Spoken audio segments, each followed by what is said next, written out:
Hey everybody, it is Sunday morning and I feel like it's been forever since we've taken a trip around the world and had a look at all my tanks here in the fish room, so that is exactly what we're going to do today. This is going to be very impromptu. I just got the lights turned on, and so you're going to get a look, as always, at pretty much what my tanks look like as they stand on a regular basis. I haven't done any kind of prep work to get anything ready for today. So my waterfall tank here is where we're going to start. Not much going on in the way of what's happening in the tank itself. Everything's still just ticking over. This is one of my more stable tanks. This is one of the tanks that I get very little in the way of nitrate accumulation for some reason. I used to think it had to do with the waterfall and the heavily planted flowing water and all that, but the waterfall itself has been shut down for quite a while now, and yet I still get no nitrate development in this tank. So everything is still just ticking over nice and smooth, even without the waterfall flowing. But on that note, I did sort of start a little bit of preliminary work on thinking about getting this waterfall back up and running. I know a lot of you have been waiting to find out when I'm actually going to get around to doing this. And I said it's probably going to be once the weather cools down and I'm doing a lot less stuff outside. I'll get to being around here a lot more. But if you'll notice, I took all of the tarp and all that bag and plastic stuff that was down, that was up there. I took all that down, and the top section there is full of water now. All that white stuff you can see is the undyed silicone. If you'll remember, when I started getting a leak at one point, I peeled that top area out and I put like 3 or 4 tubes of silicone in there just to try to seal those tarps and all that plastic bag and everything in. Well, that's what's left over when I pulled the plastic bags out. And it does seem to be holding water. I filled it up with water yesterday afternoon. It's been almost 24 hours now, and it's still holding water. I'm not getting any moisture in the back. There's no leaks. There's no drips. But I did find this morning, and I'm really fascinated by this, I've got water down here. So how the water is leaking from this top section, it's clearly going through the foam and everything, but how is it leaking back through the rubber and turning up in this basin down here?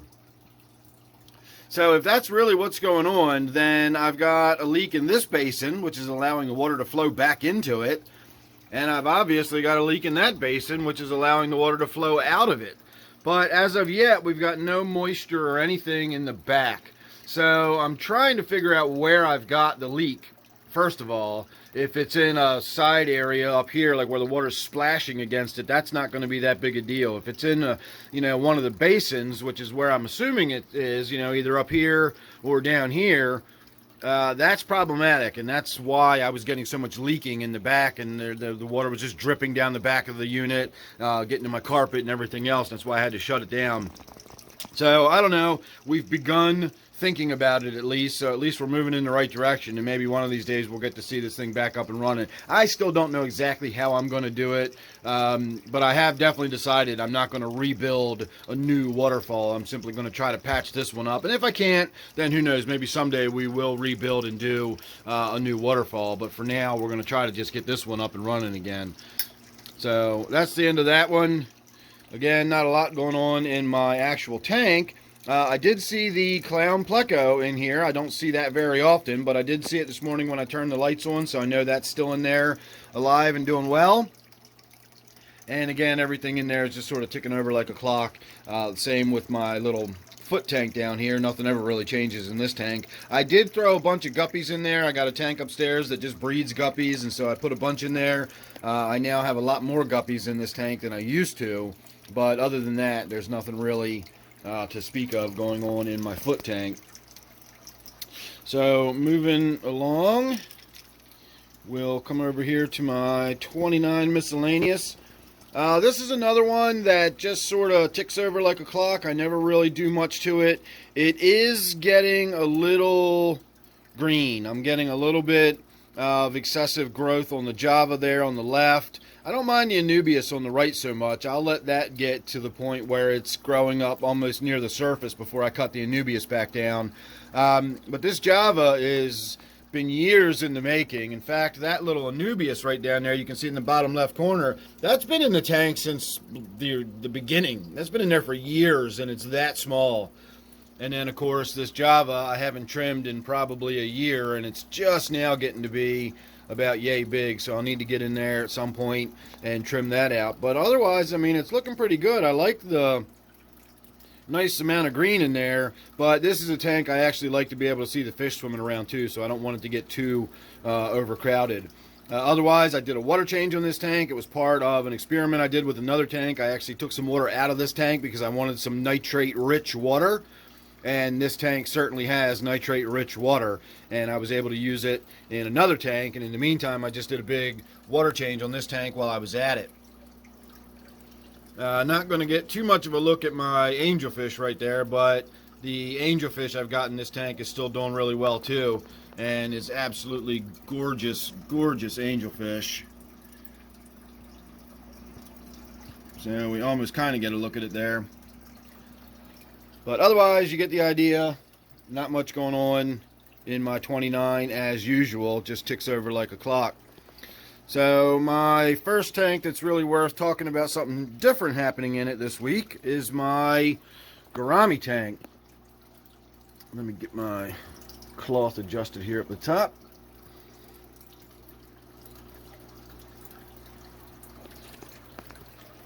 So it's ready for another water change, but not because the water is particularly dirty. I just need to get in there and get that glass wiped down. It's getting a little hard to see in the tank. So activity-wise, the tank is doing great. I put 8 Gourami in there, and I put a bunch of little red wag platies in there, as you can see. The assumption being that if they do start breeding while they're in there with all those little predatory fish and that big angelfish, they won't be able to really fill the tank up with fry. The fry will just become fish food for everybody else, and that'll be sort of automatic population control. So haven't had any issues with any sort of overpopulation yet, and don't expect to. The Gouramis are all doing really well. I haven't noticed any issues with their fins getting nipped by the Tetras or anything. They don't seem to be overly stressed. I did have a bunch of people recommend that I turn my power head off in this tank because of the water flow. The Gouramis need very, very low water flow. And so I turned the power head off, and I left it off for a couple of days, and I really watched closely. And then I turned it back on, and I continued watching, and all I found was that the power head being turned off just lets a bunch of detritus and stuff collect on the bottom corner of the tank, but it didn't seem to impact the fish and their behavior in any way. I mean, you can see this angelfish just gracefully hanging in the water. Its fins are just hanging there, and it's literally right above the power head. The power head's down here in the back corner on the left side. And again, even just right there, almost right in front of the power head, you can see how that angelfish is not struggling. Its fins aren't drifting or anything. So I am not worried about this power head causing too much circulation in the tank for those Gourami. Those Gourami are doing just fine. So otherwise, you know, we just need to get in there and get that glass wiped down, and it will look a lot better. But as I said, this is a fairly impromptu video, so you get what you get. My 55-gallon tank did just get a water change. In fact, I just did a big water change on this tank yesterday afternoon. I've got one of my diamond Tetras in there. Has sort of a cloudy eye, and that's really the only thing I've actually noticed going on in the tank. When I was in there to do the water change yesterday, I did gently lift up that rock that's holding down that piece of wood, and unfortunately this thin end of the wood just wants to go right up to the surface. So still very buoyant on that one end, but otherwise it still just looks fantastic. I'm really happy with that piece of wood in there. The fish all seem to be happy. Like I said, I got that one diamond Tetra. It's got a little bit of a cloudy eye. And then other than that, everything in this tank is still just ticking over like a clock as well. I did cut a chunk of Anubias out of here the other day. I had a viewer contact me through email and wanted to know if I still had any large pieces of Anubias available. And I kind of needed to trim it up a little bit. And since I had somebody looking for Anubias anyway, I went ahead and got in the tank yesterday and trimmed that big chunk of Anubias out. So now that's sitting in my grow out tank waiting to make arrangements to get shipped to its new owner. So keep that in mind. If you're ever interested in plants, or you see any plants in my tanks that you like or you're interested in, you can check out my email. It's always down below in the comment section, or in the description rather. And you can hit me up about whatever plants I have available at the time, because I do sell all of my excess plants, as I often mention. So not a lot going on with the 55. Just got myself a nice little water change. Got a little bit of a trim. And otherwise, it's just sitting there doing its thing. Another tank that we can say is really just sort of ticking over like a clock. This is one that I really don't ever do anything to. I honestly don't even remember the last time I did a water change. You can see how low the water level's getting there. You can also see how wonderfully, amazingly level I have my tank, where the water is at the black line on this side, and we're probably 3/4 of an inch off on this side. So that shows you my awesome skills at carpentry. As I've said before, half a bubble off could be my life's mantra.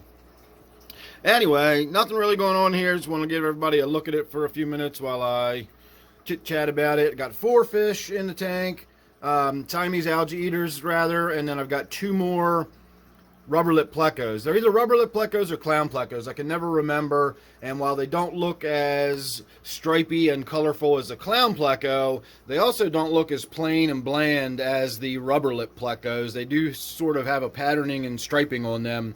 So I'm not sure whether I bought clown plecos and they're just dull, or I got rubber lips and they're exciting.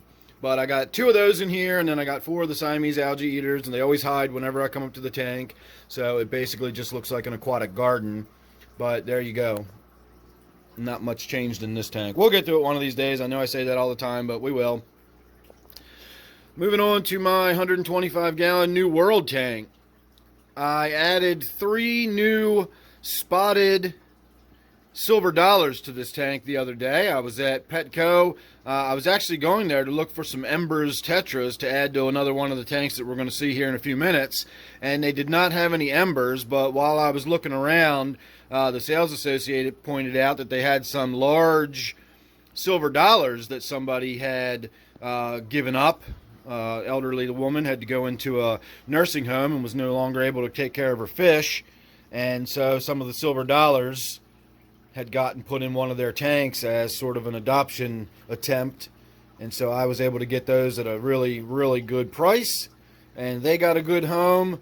And the only part of that story that bums me out a little bit is knowing that the old lady will probably never know where her beautiful little silver dollars ended up, and I think she would probably be quite happy if she knew that her silver dollars ended up in a tank like this with another group of established schooling silver dollars. So they should be able to live out the rest of their lives quite happily here. So good story all around. Everybody won on that occasion. PetSmart, or Petco rather, got their couple dollars for their effort. I got some really cool fish, and the little old lady got to have her fish go to a nice home. So that's about it. Not much else going on in here. I do want to talk more about this piece of woodwork and how beautiful that is, but that's not going to be in this video. That'll be an upcoming video, and I'm basically going to talk about, or I'd like to talk about, I can give you your opinion whether you think this would be a video worth chatting about. Just the idea of going bold and not being afraid to put big, bold statements in our tanks, and big, pieces of wood, big rocks. Just stuff that really, really stands out and makes a big centerpiece in the tank. So there you go. That's just a look at my 125 New World tank. Give you a little look at some of the stuff going on in the top. And as far as this giant mass of water sprite that I used to have, I mean, it looked like a shrubbery sticking out of the top of this tank, but it no longer does, and that is because I've got a bunch of silver dollars in this tank, and anybody that knows anything about silver dollars knows that they devour plants. So this used to be Java fern. I guess technically it still is. You can see it's got one frond that's still on there and intact. And then the Anubias does well. I think that's because the leaves are probably about the texture of linoleum, and that keeps the silver dollars from nibbling on it. But then the only other plant I have in the tank is another Anubias, and you can see how brutalized this Anubias is. So even Java fern, even as tough as Java fern is, it's certainly not classified as like a soft, tender plant at all. And you can see how much the silver dollars damage that Java fern. So something as soft and tender as water sprite, and in particular the flowing roots of the water sprite, don't stand a chance when it comes to those silver dollars getting in there and munching on it. So, like with most plants, if you destroy the root system, the plant itself is not going to survive, and that's why that's gone from being a giant shrubbery down to being just a little bit of a scraggly mass of green that's still barely hanging on. There's probably as much duckweed going on in there as there is water sprite anymore. So moving on, this is my snail tank. Nothing really to talk about in here. I just breed snails for my puffer, and I got a few other tanks where I throw some snails from time to time. I long ago stopped putting actual filter pads in this tank because the Java moss seems to do a good enough job of filtering it by itself, and when the moss gets too thick, I rip a bunch of it out of there, stick it in one of my grow outs in the other room, and then whenever anybody tells me they want some Java moss, I can always send them a bag full of Java moss. In fact, I've actually planted some of the Java moss myself on this piece of wood, and it's actually starting to take and grow. So I'm expecting to see a big, bushy green Java moss growing from that. And I'd also like to try to do something to cover this up. I'm not real happy about the way that looks. But this is my 40-gallon native tank. And not much going on fish-wise. I still have at least one crayfish in there. I've seen one out as of yesterday afternoon, but there should be two in there. But unless I see them both together, I can't see one now and then one an hour later. It could be the same crayfish for all I know. So unless I see them both together, then I don't know whether I really still have two of them in there or not. But I at least have one. Love the way this tank looks. I know the glass is kind of dirty and it's really sort of hard to tell, but once you really get in there and start looking around, you can see how I get all that great dripping water and all that activity underneath there, all the sound and everything.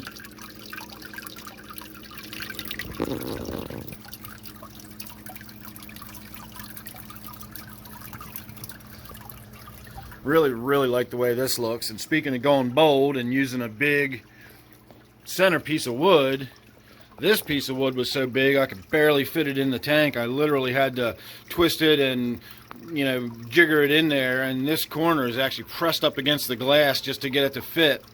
So that's another one. This piece of rock right here is actually the tree grew around it. If you look around on the back side, you can actually see the other side of this piece of rock sticking out through it. So I think that's really cool. This piece of rock here I added myself. A couple pieces back here I added. And on the intake hose, I was having so much trouble with it just being a hose sticking out. So what I did was I cut some holes in the bottom of it, and you can see where I got this little sort of flat cupped area right there, and I've got it positioned so that it sits in that, and that gives me a nice little sort of flow of water that spreads out and gives me that cascading effect.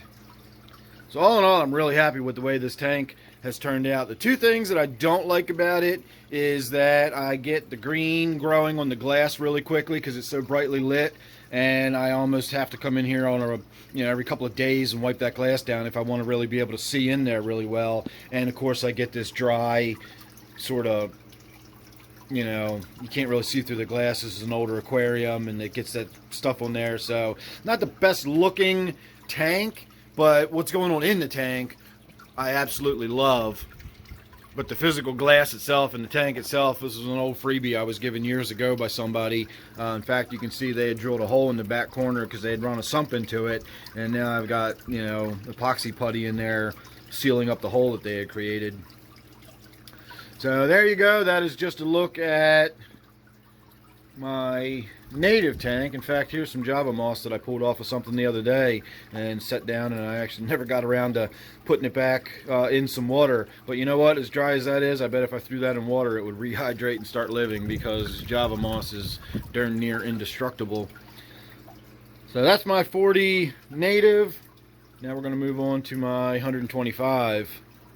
So this one we need to come around my waterfall and get over to this side of the room.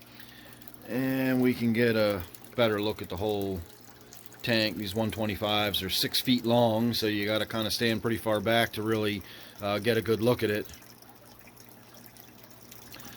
So I got in here recently and did a big water change. I vacked out tons of mulm and crud, and one of the things that I've been developing in this tank is the filamentous hair algae. I treated for cyanobacteria. I was getting a lot of that really green, dark green sheeting cyanobacteria in this tank, and so while I was in there cleaning that out, I tend to find that what happens is the cyanobacteria dies off, and then you've got all this dead organic material in the tank that starts breaking down, and you can have, I don't want to say a ammonia spike or anything, but it definitely starts jacking up the nutrient levels in the tank, and I will sometimes get sort of algal explosions after I've treated for the cyanobacteria. So getting in there and doing the water changes while I'm treating for the cyanobacteria seems to be a pretty important part of the process, because if I don't, all of the nutrients that build up from all the dead cyanobacteria decomposing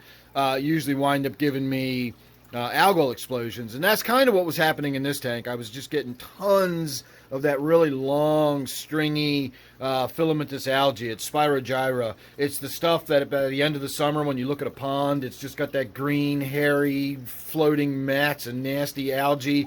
That's what it is, and that's what will happen if you just let it keep growing and growing unchecked. And so I was actually starting to get it growing up to the surface. It was growing and kind of, frothy, bubbly mats were starting to develop on the surface. So I got in there, did a big water change, and I vacked out a lot of that algae. It just came right off of the surfaces. It was growing all over this Java Windelov, and it was growing attached to this crypt here. And I just use a regular siphon, not a gravel vac, but just a straight siphon hose, little vinyl hose, and it just ripped a lot of that algae off and just sucked it right on out of there. And then, of course, having the gourami and the two gouramis, I got the snakeskin gourami and then I've got this lavender gourami, and they both will eat the algae. And so it feels like now that I've got the algae sort of under control, the fish are kind of helping keep it under control. It's finally starting to look better. I'm finally starting to get on top of getting this tank looking nice and clean. Here, let me turn this light off real quick. Get that glare off the tank for a moment. So overall, I'm really happy with the way this tank looks. It needs to grow back in. I did remove a lot of the plants and stuff, so you can see how it's kind of looking a little scraggly down there. And you can see this piece of Java that I had to reposition. It's not growing in a natural, you can see I just got it wedged under the rock. So it's going to have to, grow out and start growing up and sort of fill back in.